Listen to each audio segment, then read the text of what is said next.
Hello friends, everything of Payel চ্যানেলে সকলকে স্বাগত। তো চলে এসেছি আবারও একটা নতুন ব্লগ নিয়ে। আর এখন বাজে হচ্ছে 8টা সাড়ে 8টা মতো। আমি এক হাঁড়ি খিচুড়ি করে নিয়েছি। আর করার পরে মানে অনেকটা খিচুড়ি করা হয়েছিল, মানে ওখান থেকে মানে অনেকটা আমি হচ্ছে কিছুটা মায়ের বাড়ি পাঠিয়েছি। বাবা বাড়ি ছিল তো আমি কিছুটা মার বাড়ি পাঠিয়েছি। আর এখানে দেখো খিচুড়িটা দেখাচ্ছি, মৌকে দিয়ে দিয়েছি আর আমিও খিচুড়ি নিয়ে বসে গেছি। আর সাথে রয়েছে রস বড়া। খিচুড়িটা আমি ওই শীতের সবজি, গাজর, মটরশুঁটি, ফুলকপি এসব দিয়েই করেছি। ওখানে টিফিন সারার পর আমি চলে এসেছি দুপুরে রান্নার সরঞ্জাম মানে সব কিছু রেডি করতে। আজকে হবে দুপুরে মটন কষা। আর মটনটা আমি এখনও ধুইনি, এটাকে ধুয়ে ভালো করে দই মাখিয়ে রাখতে হবে। আর এদিকে সর্ষে পোস্ত বাটা দিয়ে সিম পাতুরি আর মটনের আলু এদিকে ভেজে রেখেছি। মটন হলে আমি না মানে সেরকম কিছু আর ভারী কিছু রান্না করি না, কারণ রান্নাগুলো সবই থেকে যায়। তো ওই জন্য আমি সেরকম কিছু না, একটা হালকা সিম পাতুরি করবো আর কিছু না। আর এদিকে হচ্ছে এরা মাথায় মধ্যে মানে আজকে তেল মালিশ করার পাট চলছে ওদের। এদিকে দেখো আমার মটনটা কষানো প্রায় কমপ্লিট, শুধু জল দিতে বাকি রয়েছে। দেখো একদম কষা কষা মতো হয়ে গেছে, সুন্দরভাবে কষিয়ে নিয়েছি। তো মটনটা আরেকটুখানি কষিয়ে নেবো, আর একটু তেলটা ছেড়ে দিলে তারপরে আমি গরম জলটা মানে একটু জল গরম করে দিয়ে দেবো। তো মটনটা আমি প্রথমেই হচ্ছে খানিকটা সিটি দিয়ে নিয়েছিলাম, কিছুটা সিটি দিয়ে দিয়েছিলাম। আমার সিটিটা যদিও মানে আমার প্রেশারের সিটিটা খারাপ হয়ে গেছে, তারপরেও আমি একটা আইডিয়া করে বুঝে ওই একটা টাইম মতো রেখে মানে খুলে নিয়েছি, তারপরে কষাতে শুরু করে দিয়েছি। আজকে আবার এইসব রান্নাবান্না শেষ করার পরে না যাবো হচ্ছে মানে আজকে বিকেল নাগাদ রাত নাগাদ যাবো হচ্ছে বাপের বাড়ি। কদিন ওখানে গিয়ে থাকবো, কবে থেকে মা ডাকছে। আর এদিকে দেখো মটনের ঝোল দিয়ে দিয়েছি, ঝোলটা ফুটতে শুরু করেছে আর খানিকক্ষণ পরেই নামিয়ে নেব। মাংস আমার প্রায় কমপ্লিট।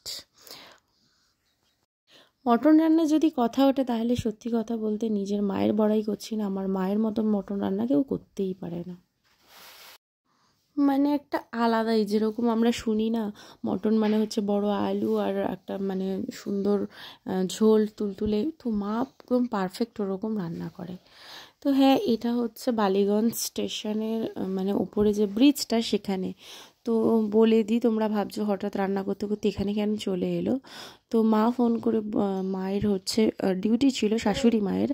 তো মা ফোন করে বলছিল যে আজকে সোনুর টেস্টটা করিয়ে নেবে, তাহলে আমি লিখিয়ে নেবো। আর ওদিকে যখন রান্নাবান্না কমপ্লিট হয়ে গেল তো আমি এদিকে টেস্ট করতে চলেই এলাম। বললাম ঠিক আছে, তাহলে গিয়ে টেস্টটা করে একেবারে চলে আসি। সোনুর কিছু ব্লাড টেস্ট ছিল, তো টেস্টগুলো অনেক দিন ধরে করব বলে করে মানে হয়ে ওঠা হচ্ছিল না, মানে কী যে বলে করে হয়ে ওঠা হচ্ছিল না। তো ওই জন্য চলে এসেছি। আর এরা হচ্ছে সিঁড়ি দিয়ে উঠে ক্লান্ত হয়ে গেছে, ওই জন্য ট্রেন ধরার কোনো তাড়না নেই। এখানে হচ্ছে এরোপ্লেন খেলছে। তো মানে আমি নামছিলাম, আমাকে বলছে দাঁড়াও একটুখানি এখানে বিশ্রাম নিই। তো এই যে এখানে আদর আবদারের পাঠ চলছে। বাড়িতে আস্তে আস্তে 4টে তো বেজেই গেছিলো। আর এখন একটু ওই ও হচ্ছে চানাচুর, ঝুরি ভাজা, কাঁচা লঙ্কা, মানে পেঁয়াজ, তারপরে তেঁতুল, লেবু সব কিছু দিয়ে একটু মাখা মানে ওই ঘটি গরম মতো বানিয়েছে ঘরে। আর এটা কিন্তু খেতে বেশ ভালো লাগে, মানে ওরও পছন্দ আমারও খুব পছন্দ। তো ওটা একটু খেয়ে নিচ্ছিলাম। বিকালে ও আবার বলছে চলো একটুখানি বেরোবে। তো সবাই মিলেই বেরোনোর কথা ছিল, কিন্তু আনফর্চুনেটলি হয়নি। মা বললো যে এত ঠান্ডায় বাচ্চাকে নিয়ে বেরোনোর দরকার নেই, নয়তো পাটুলি যাওয়ার কথা ছিল, ওই জন্য আর যাওয়া হয়নি। যাই হোক, কাছাকাছি আমাদের এখানে একটা ছোটোখাটো ওই রেস্টুরেন্ট বলা ভুল, ওই এমনি হোটেল টাইপের আছে খাবারের, সেখানে এসেছিলাম। টুকিটাকি ওই মোমো, পকোড়া এই সমস্ত অর্ডার দিয়েছিলাম। তো সেগুলো তোমাদের সাথে একটু শেয়ার করছি। আজকে ভিডিওটা এই অবধি। লাইক, কমেন্ট, শেয়ার করো আর নতুন বন্ধুরা সাবস্ক্রাইব করতে ভুলো না। তো বাপের বাড়ি ব্লগ পাওয়ার জন্য ভিডিওটা দেখো। ততক্ষণের মতো বাই, টাটা, ভালো থাকো, সুস্থ থাকো।